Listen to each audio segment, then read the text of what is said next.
Bonsoir à tous. J'ai donc choisi ce sujet, la relation amoureuse, relation duel ou ternaire. Comment Dieu intervient-il dans notre relation comme tiers? Alors c'est le fruit de lecture que j'ai faite sur cette question-là, de réflexions qui me sont venues, de discussions qu'on a souvent eues entre amis, connaissant des soucis à ce niveau-là. Et tout de suite, quand j'ai eu cette idée de sujet, je me suis dit pour une fois, on va mettre en relation l'amour et la spiritualité, et on ne sait pas si souvent. Surtout l'amour et la notion de Dieu qui n'est pas très fréquente. Et j'ai pensé tout de suite à un film au titre un peu curieux qui date maintenant, ça date de 20 ans même. C'est en 96, il y avait un film de Brigitte Rouen qui s'appelait Post-coitum Animal Triste. Vous vous souvenez de ce film peut-être? Non. Et bon, le titre résume un peu ce que veut montrer la réalisatrice. Et elle montrait en gros qu'après l'ère de la libéralisation des mœurs, eh bien, il y a eu un constat, on va dire, d'une grande déception par rapport à ce qu'on en attendait de cette libéralisation des mœurs. On attendait un bonheur, un plaisir, plus de joie en tout cas. Et apparemment, il semblerait que ce ne soit pas le cas, puisqu'on parle beaucoup, on constate aussi, sans passer par les médias, d'une explosion des séparations, enfin des divorces plutôt, beaucoup plus, je crois, qu'auparavant. Une déception, un certain cynisme, ça dépend où, mais en tout cas dans quelle région du monde, mais en tout cas en Europe, je trouve que c'est quand même assez, puis Paris n'en parle pas, il y a une sorte de sinistrose, de déception, on en est revenu. Et l'idée m'est venue que pourquoi est-ce qu'on retrouve souvent ce constat, ou ce propos, ou direct ou pas, que la chair est triste quelque part, même si on ne l'assume pas toujours comme ça, la chair toute seule. Et je me suis demandé, est-ce que c'est notre corps qui en est responsable de cet échec, on va dire, du bonheur, de cette déception, ou est-ce que c'est autre chose qui nous manque, qui n'est pas là, qui n'est pas au rendez-vous? Alors, effectivement, on a tous, plus ou moins, ça dépend, mais on a tous connu, en tout cas, un goût amer, un certain cynisme par moment, une déception en matière de sexualité, disons de longévité de couple. Et on a longtemps porté la responsabilité de cette déception sur l'extérieur. On a souvent dit que c'était la faute des idéologies consuméristes, y compris pour la sexualité. On a parlé de la crise économique qui cause des précarités dans des couples, des familles, qui ne poussent pas effectivement à l'épanouissement, c'est le moins qu'on puisse dire. La crise des valeurs, beaucoup, on en parle de plus en plus. Ringardisée, donc pas forcément pour la protection des couples en question. Le féminisme aussi, donc on est un peu quand même revenu depuis quelques temps. On s'est rendu compte que c'était une idéologie très masculine et non pas égalitaire, comme on le voulait au départ. L'individualisme surtout aussi, une forme d'égoïsme dans la relation. Et 68, qui a été très critiqué depuis, je ne sais pas depuis quand, mais depuis moins de 10 ans on va dire, et une déception de l'ayant droitisme, je dirais, l'ayant droit, qui a un peu cassé quelque chose dans la relation, de l'ordre de la gratuité, du don, qui n'est pas forcément une soumission ou un esclavage non plus. Et le XXIe siècle, d'ailleurs Malraux avait dit qu'il sera spirituel ou ne sera pas, me semble parti pour être plus spirituel, parce qu'on commence à remettre en question nous-mêmes, dans ces échecs amoureux, disons, notre fort intérieur. Et d'où ma question, et si l'amour se mourait, enfin, en quelque sorte, souffrait d'un manque de spiritualité? Alors ça pose question pour les athées, bien sûr. Moi j'ai bien dit spiritualité, en disant pas religion forcément, parce que beaucoup de gens se reconnaissent spirituels sans être affiliés à une religion pour autant, sans être chrétien, musulman, juif, autre. Alors le premier point, c'est la relation amoureuse, jusqu'ici considérée comme duel, à deux personnes, donc comme, comment dire, formant à mes yeux un antagonisme qui pose problème, sans qu'on en soit conscient forcément. Quand on se représente la relation amoureuse comme duel, avec deux entités de personnes, et c'est tout, ça renvoie à un face-à-face, forcément, entre deux partenaires, qui construit malgré nous, il me semble, c'est mon hypothèse, une relation antagoniste, un peu d'adversité. On le sent quand on est à couvert, quand on invite quelqu'un à table. C'est pas pareil si on est face à face ou si on est côte à côte. Je sais pas si vous avez remarqué, mais c'est spécial. Ça change tout. Et ici, une relation d'antagonisme, je dirais, dans la mesure où ça met un peu deux moi, deux égaux en rivalité, tôt ou tard, qui rivalisent pour être reconnus par l'autre. Et souvent, on est victime d'une volonté de domination sur l'autre. C'est inconscient, ou parfois conscient, ça dépend. c'est souvent fatal, et il y a une sorte d'égalité souvent qu'on rêve dans les couples, surtout depuis peut-être 68 je dirais, d'égalité presque numérique, face à face, qui me semble chimérique. Il ne s'agit pas d'inégalité forcément, je n'ai pas dit ça, mais en tout cas l'égalité est un terme mathématique, politique on peut dire, qui relève du domaine du droit, et qui me semble s'applique très mal à la relation amoureuse.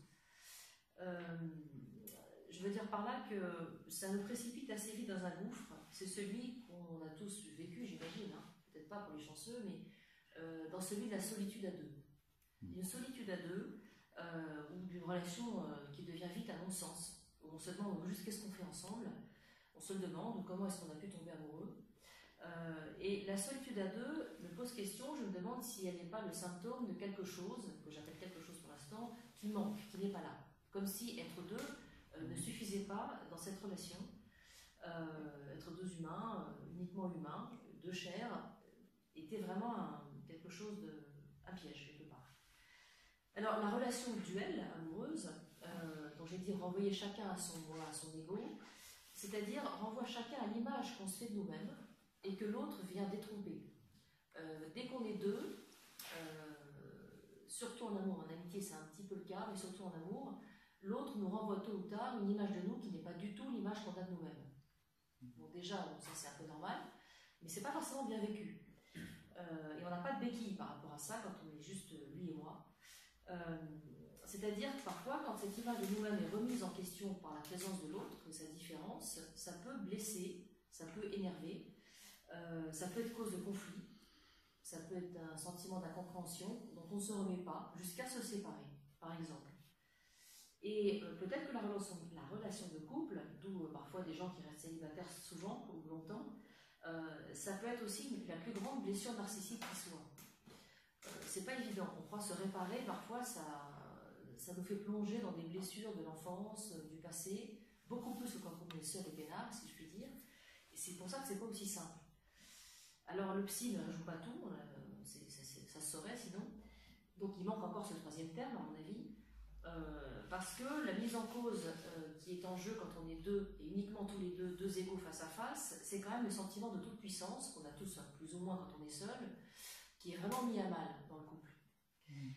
Et ça c'est normal, mais qui n'est pas bien vécu du tout quand on est juste que deux chair à chair face à face, sans spiritualité aucune. C'est assez odieux, d'où là, quand la toute-puissance est remise en question, il y a une espèce de crispation intérieure, il y en a un qui domine l'autre ou l'une qui domine l'autre. Et j'ai pris des exemples dans différentes religions, pas toutes parce que ça n'en finirait pas. Dans le judaïsme, il me semble qu'il ne s'agisse pas d'amour là, mais tant pis, c'est quand même une relation où un troisième terme intervient pour dénouer le conflit. Dans la Torah, il y a effectivement ce passage de deux femmes qui ne sont pas en couple du tout, mais qui sont en relation comment on va dire, de maîtresse à servante. Bon, c'est bien sûr Sarah, qui s'appelle Sarah avant d'être maman, donc qui porte le nom encore de petite fille, et Abraham, qui n'arrive pas à enfanter, à un âge avancé d'ailleurs, c'est un drame.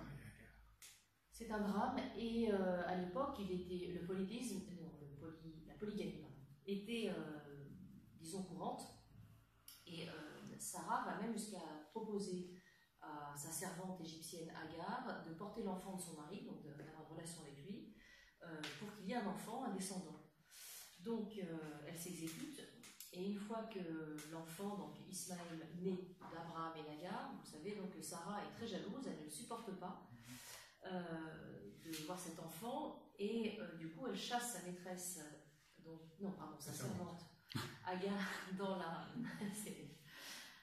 dans le désert, et donc elle est avec son petit nouveau-né dans le désert, on imagine la détresse, faim, soif, la solitude, et on voit que d'un point de vue binaire, de rivalité, encore une fois, cette relation qui n'est pas d'amour, mais peu importe, c'est le même schéma pour l'amour, encore pire, et sans retour, donc c'est avec vous à l'échelle, on ne voit pas comment ça va s'arranger, et à un moment donné, il est raconté que tantôt on dit Dieu ou l'ange de Yahvé vient s'adresser à Agar qui pleure, ainsi que son nouveau-né, qui ne se révolte pas.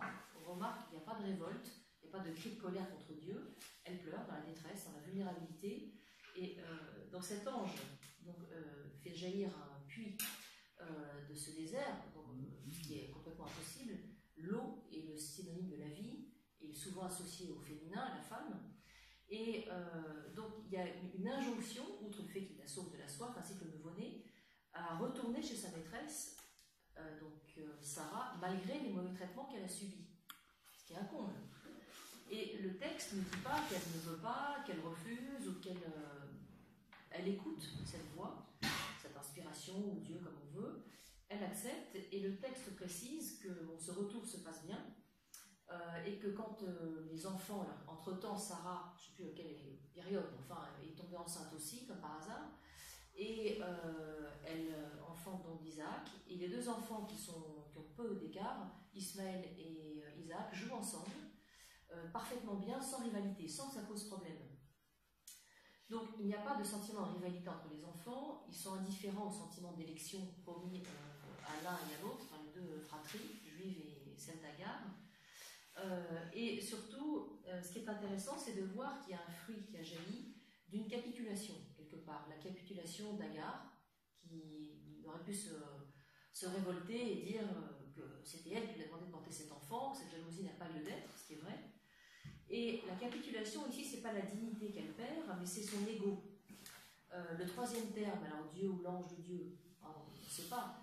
Et le troisième terme qui a dénoué ici le conflit, je dirais de rivalité, en faisant capituler, ou en inspirant cette capitulation de l'ego, de l'orgueil peut-être, qui rend les armes. Et c'est ce qui rend la fertilité à Sarah d'accepter son retour, en supportant cet enfant, bon, dans des conditions différentes, il est vrai. Et même les prénoms sont choisis à dessein. Ismaël veut dire en hébreu Dieu a entendu, donc ça c'est quand même pas rien. Et Isaac vient de l'hébreu Itzak, qui veut dire qu'il sourit, que Dieu sourit. Donc ici il y a quelque chose que le troisième terme, que j'appelle Dieu pour l'instant ici, dénoue, c'est-à-dire qu'il vient, comment dire, comme en philosophie, dans cette dialectique face à face qui est conflictuelle. Le troisième terme rétablit une unité qui est un peu bancale au départ, et quand il y a un troisième terme comme une balance, le symbole de la balance qui est au-dessus, et bien tout d'un coup ça s'équilibre, et ça fait une harmonie. Alors il semblerait que ce ne soit pas qu'un symbole, que dans la relation humaine ça marche, ce troisième terme, qui n'est pas toujours Dieu, ça dépend, mais peut-être que Dieu se décline de différentes manières, pas forcément religieusement, ça peut être symboliquement dans la justice ou d'autres manières. Et l'abaissement de l'ego, il faut un troisième terme, sinon personne ne cède du terrain. Quand on est face à face, ceux qui divorcent le savent, il n'y a rien qui vient, il faut un conciliateur, un médiateur, sans quoi on ne s'en sort pas. Et peut-être que ce que j'appelle Dieu, troisième terme ici, c'est une force silencieuse de l'extérieur qui on dirait l'humiliation, mais en fait qui est le pouvoir de renoncer à la domination quelque part. Quand on renonce au pouvoir de dominer, c'est un pouvoir fort. Très fort, parce que ça désarme l'agressivité qui est en face, toujours. Et là, je dirais que c'est une forme de vertu, pas un rapport de force extérieure, c'est fini, mais une force intérieure, peut-être vulnérabilité, on peut l'appeler comme ça, que le troisième terme, qui est peut-être Dieu, rend possible. Alors, le deuxième point que je dois développer, c'est plutôt d'un point de vue, plutôt chrétien, mais pas seulement, parce que le christianisme s'est inspiré d'autres traditions, païennes, même parfois, de la mythologie grecque, même si elle s'en défend.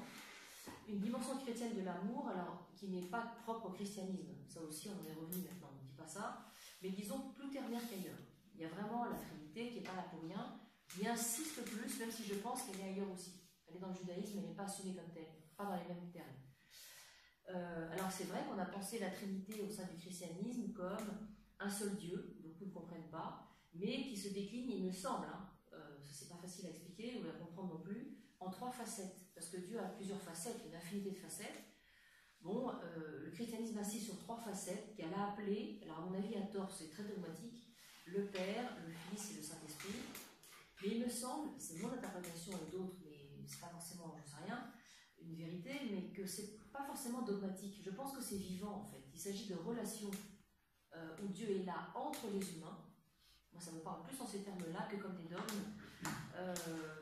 C'est-à-dire que le Saint-Esprit, il me semble que c'est ce qui rend une relation vivante, où Dieu est présent. D'accord ? C'est pas une entité particulière. Et c'est un problème sur lequel beaucoup de théologiens perdent du temps, il me semble, butent là-dessus. Parce qu'on pourrait se demander quelle est la solution, en quoi ça nous concerne nous dans notre vie de tous les jours, la Trinité. Franchement, c'est pas évident. Et il me semble que ça peut être une forme de monothéisme diversifié, vivant, celui-là, dans la mesure où, quand Dieu est ici, dans la relation humaine, alors je expliquerai en quels termes, je n'ai pas encore expliqué, ça nous sort de la solitude, il me semble, même quand on est seul, en couple aussi, parce qu'on peut être seul en couple aussi. Il me semble que c'est ce point qui peut distinguer le christianisme de l'autre monothéisme, c'est que la figure ternaire, elle rend vivante la relation entre les deux termes, ça je l'ai déjà dit, elle les tient ensemble, elle les réunit, elle les pacifie, et surtout, on voit peut-être dans le prochain, alors là j'insiste à nouveau dans la figure du couple, on voit non plus Marc, Jean, Sylvie et Emmanuel, mais on voit plutôt l'image du sacré, ce qui n'est pas évident avec l'ego qu'on se tape. L'autre est une image, disons, c'est pas le sacré pur, je veux dire, c'est une image, je ne trouve pas le mot, dérivée, une photocopie, enfin vraiment une photocopie du sacré, de loin en loin, et qui fait qu'on n'a pas la même vision de l'autre. Alors j'explique ce que je veux dire par là.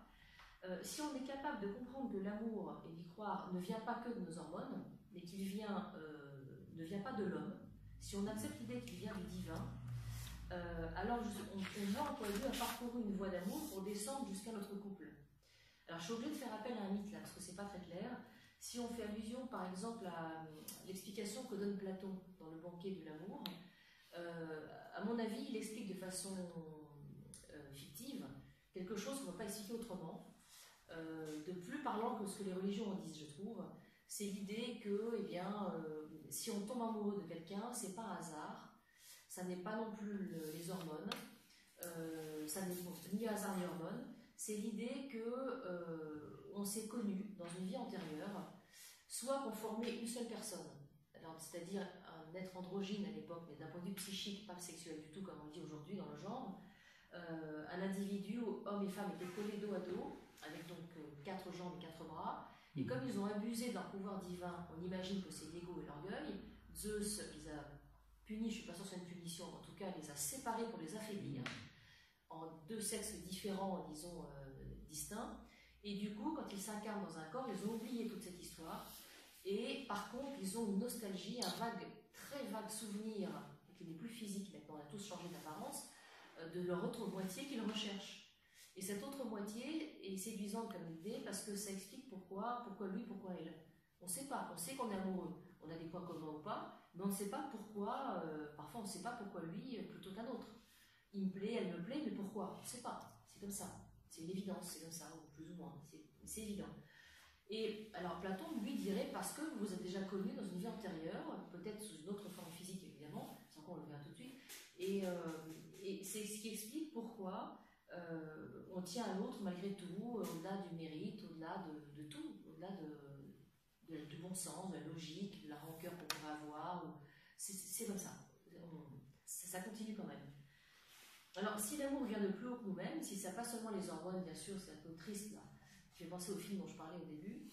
Si ça nous échappe, si c'est autre chose, alors je vais jusque là, si c'est très romantique, mais si c'est le divin, Dieu, je ne sais pas, qui nous fait nous rencontrer, et on est libre de dire non ou pas après, mais ça change tout, il me semble. Parce qu'on ne traverse pas les épreuves de la même manière, on ne considère pas notre relation de la même manière. Même si on n'y pense pas tous les jours, il y a quelque chose au-dessus qui fait qu'on sent, on se dit on traverse ça ensemble, on tient quand même. Il y a un mystère peut-être du coup qui intervient, qui n'est plus les hormones. Et l'être aimé aussi échappe à l'idolâtrie. On ne l'aime plus parce qu'il est lui, pas seulement. On a l'impression peut-être, ou le sentiment, qu'on peut aimer Dieu à travers l'autre, à travers l'homme ou la femme qu'on aime. Ça donne une dimension complètement différente, il me semble, à la relation. C'est-à-dire qu'on aime l'autre pour ce qu'il est, bien sûr, il a des qualités, mais on l'aime aussi comme ce qui nous relie à un Dieu qui nous a créés tous les deux. Et on pourrait dire que l'amour n'est plus seulement un choix parce que je le veux, là on s'ennuie assez vite il me semble, mais parce que c'est un don, alors pour les uns de Dieu, pour les autres de la vie, pour d'autres c'est un mystère, un don qui vient de quelque chose de mystérieux, avec un M majuscule, de sacré on va dire, qui fait que du coup l'amour n'est plus un dû, comme on peut le vivre parfois, mais plutôt un don à l'autre, un don qu'on a reçu, pardon, et puis un don qu'on fait à l'autre aussi. Et on reconnaît une sorte d'empreinte divine en l'autre, un amour qui nous échappe, qui vient de plus haut que nous, et qui fait que l'autre, il est respecté comme une part de mystère qu'on n'a pas le droit de spolier. Il a une part de mystère, de quelque chose, disons, d'inconnaissable. On ne connaît pas tout de l'autre. Il faut accepter qu'il y ait un jardin secret pour ça. Ça intime une certaine timidité envers l'autre. C'est pas ma chose, du coup. Une sorte de timidité, un certain respect vis-à-vis de l'autre, comme s'il était une image du sacré qui s'est incarné, entre autres. Donc du coup, toutes ces différences, ce qui résiste à ma volonté, ces incompréhensions, ces résistances, auront nous agacer, bien sûr. Tant qu'on ne perd pas ce fil, ce contact avec cette dimension qui nous échappe, qui vient d'en haut, qui l'incarne aussi, ça se respecte, ça. Et quand on se déconnecte de cette vision des choses, alors là, ça devient carrément agaçant et odieux, infernal, méprisable, parfois, par oubli de tout ça, par paresse ou par fatigue, peut-être aussi, par habitude surtout. Ça, c'est le pire ennemi. Du coup, l'autre m'apparaît comme méprisable, parfois comme un ennemi, ça peut arriver malheureusement, ou comme adversaire. Et c'est dans ces conditions, il me semble, d'approche de l'autre qu'un espace d'intimité peut se créer sans qu'on le vampirise, où cette relation doit garder une certaine distance. C'est-à-dire que s'il y a un troisième terme qui est présent, un troisième terme, je précise donc quelque chose de divin, de transcendant, on ne peut plus se permettre vraiment n'importe quoi. Je veux dire par là qu'il y a une sorte d'espace privé de chacun qu'on se doit de respecter. Si on n'oublie pas ça, bien sûr, je ne sais pas comment faire pour ne pas l'oublier. Alors ceux qui sont croyants, je pense que ça facilite les choses, ça fait, pas toujours, hein, on va voir après, mais ça peut aider à conserver la relation amoureuse, toute sa liberté, son détachement, en considérant que l'autre n'est pas tout. Enfin, l'autre ne doit pas être tout dans ma vie. C'est ça que j'appelle troisième terme de la relation. La pratique aide, j'imagine, quand on est croyant. L'autre ne doit pas être tout dans l'existence.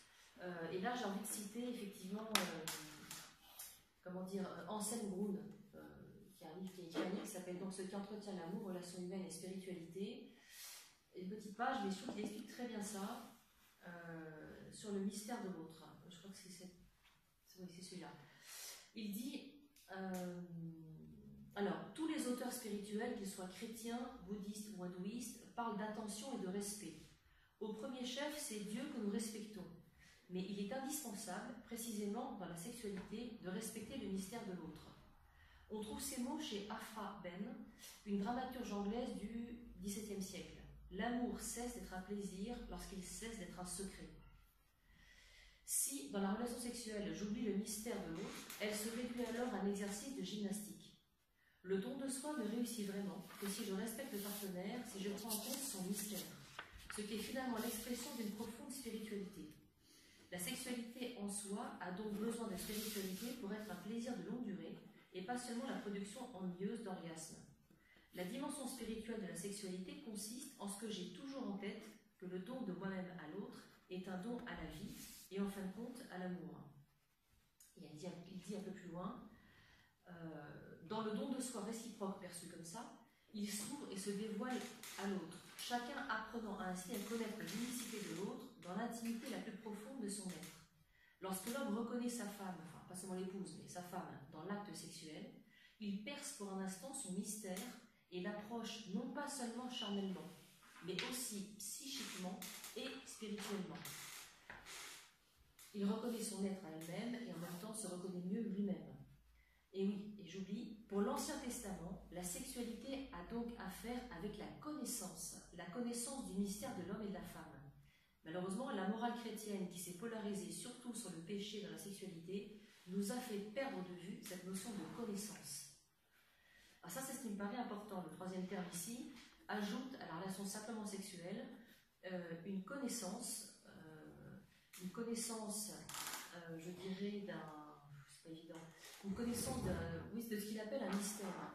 C'est-à-dire que l'autre, dans la jouissance notamment, ne se réduit pas à son corps. On sent bien qu'il y a quelque chose de plus qui intervient, qui fait que c'est formidable, quelque chose qui nous est donné, qui vient d'en haut. On pourrait dire orgasme sur des biologistes, on pourrait dire étincelle divine qui se réveille à ce moment-là, si on est plus spirituel. C'est pas du tout la même façon de vivre, psychologiquement d'ailleurs aussi. Donc je finirai simplement par cette question, est-ce qu'il faut donc être croyant, on va me dire cette objection, pour que notre relation amoureuse soit de qualité? On ne peut pas l'exiger, évidemment ça n'a aucun sens, il me semble que ça ajoute un plus. Mais parfois, il me semble qu'on peut être athée en ayant cette ouverture à la spiritualité. Ce sera un jeu de mots là. Mais celui qui dit je suis athée, mais moi je suis spirituel, peut-être qu'il ne veut pas se reconnaître dans la religion, dans tout ce qu'on en a fait, dans tout ce qu'on en a dit, dans les dogmes. Là oui.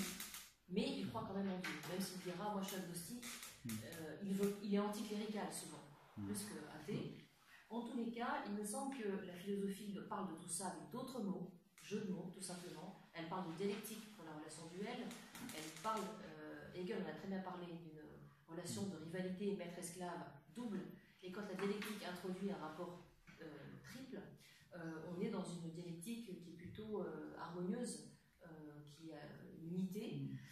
Et effectivement, le secret, effectivement, cette femme que cite Anselm Grün, qui est donc la dramaturge anglaise que j'ai citée tout à l'heure, l'amour cesse d'être un plaisir, qu'il cesse d'être un secret. Il me semble effectivement, dans cette phrase, il y a beaucoup de choses. Il y a l'idée que le secret, ça veut dire que l'autre n'est pas notre chose, ne nous appartient pas. Ça, c'est un troisième terme pour nous le faire dire, ça qui agit. Qu'on a intériorisé peut-être, je ne sais pas. Mais en tout cas, c'est l'idée qu'il y a quelque chose de lui et d'elle qui doit m'échapper, surtout. Sinon, c'est vraiment une vampirisation, une fusion aussi parfois qui est catastrophique. Parce que qui dit fusion dit absorption de l'un des deux, qui n'existe plus. Et cette ouverture au mystère, qui est difficile, c'est une sorte de la juste distance à trouver dans la relation. Souvent, elle est trop absorbante ou trop distante. La juste distance qui donne tout le sel de la relation, qui fait que l'autre reste autre malgré qu'on le connaît bien, parfois au bout d'un moment, malgré que ce soit un intime au bout d'un moment, familier, auquel on s'habitue. Est-ce que cette ouverture au mystère de la relation amoureuse n'est pas ce qu'il faut entendre par Dieu, dépersonnifié là? Est-ce que Dieu, cette part de mystère, de secret, donc entre les hommes, qui résiste à notre volonté, à notre compréhension rationnelle des relations humaines? Il y a quelque chose qu'on ne comprend pas. Et peut-être qu'il ne faut pas qu'on comprenne, qu'on cherche à comprendre, parce que sinon c'est la guerre. Donc en conclusion, je dirais que l'expression de Dieu s'exprime de cet espace, pour moi, ce mystère entre les deux amants. Considérer Dieu comme auteur de l'amour, peut-être auteur de notre rencontre, on ne sait pas, parce qu'il y a une part de hasard aussi pour nous, humains, à notre vision des choses, on ne sait pas, ça arrive, on n'a pas prévu, l'imprévu, et qui nous fait envisager la relation amoureuse comme un don, finalement, qui nous sauve du sentiment de dû, et qui nous sauve surtout du sentiment de solitude à deux. Donc une sorte de présence dans l'absence, que Dieu n'est pas là physiquement, on ne voit pas, qui ne nous rend pas indisponibles à l'autre. Ça ne veut pas dire parce qu'il est là, ou même quand on est célibataire d'ailleurs, ça ne veut pas dire qu'on n'est pas disponible à l'autre parce qu'il prend toute la place, au contraire. C'est plutôt un état d'être qui ne nous fait pas souffrir de solitude, qu'on soit seul ou accompagné, ni d'un manque qui nous rendrait dépendants dans la relation amoureuse de façon dramatique, ni de trop-plein non plus. Je parle ici d'une présence qui se manifeste comme une confiance intérieure en fait, seule ou pas. Soit d'une relation à venir, confiant, soit de la relation actuelle qui va durer, comme si l'être aimé, qu'il soit à côté de nous ou pas, était toujours là, quelque part, comme si la séparation était, la distance, une illusion. Il y a toujours un lien qui nous relie à l'autre, qui nous fait chaud au cœur, intérieurement. Hein, quand l'autre n'est pas là, on y pense, et ça fait chaud au cœur. On ne souffre pas du fait qu'il ne soit pas forcément là tout de suite. Et il me semble que ce lien, alors d'autres psychiques qui sont athées, n'est pas visible bien sûr, mais il est réel. C'est ça que j'appelle présence absente en quelque sorte. Et voilà, donc la relation n'est donc dans ce cas-là, elle n'est plus issue d'un besoin compulsif de l'autre, mais d'un désir, je pense, libre, entendu dans ce sens-là. Donc ici, Dieu, le troisième terme, ce n'est pas la messe qui revient, le catholicisme que certains ne veulent plus voir au sens dogmatique, religieux, c'est même pas ça. C'est au sens, peut-être, Dieu, peut-être mieux compris que l'ont fait des théologiens, qui l'ont dogmatisé et figé, je trouve, c'est peut-être le Dieu vivant, pour moi, ce serait cette vision-là que je viens d'exposer. Voilà. Merci. Je ne sais pas si ça vous parle ou pas, si ce que je dis est athée ou plutôt religieux. Pour moi, ça englobe tout. Ça englobe l'athée, le croyant, le spirituel, il me semble. Il faut accepter simplement que les religions ne disent pas tout sur Dieu. C'est tout ce qu'il faut déjà accepter au départ pour traiter le sujet, parce que sinon... Est-ce que ce que vous décrivez finalement,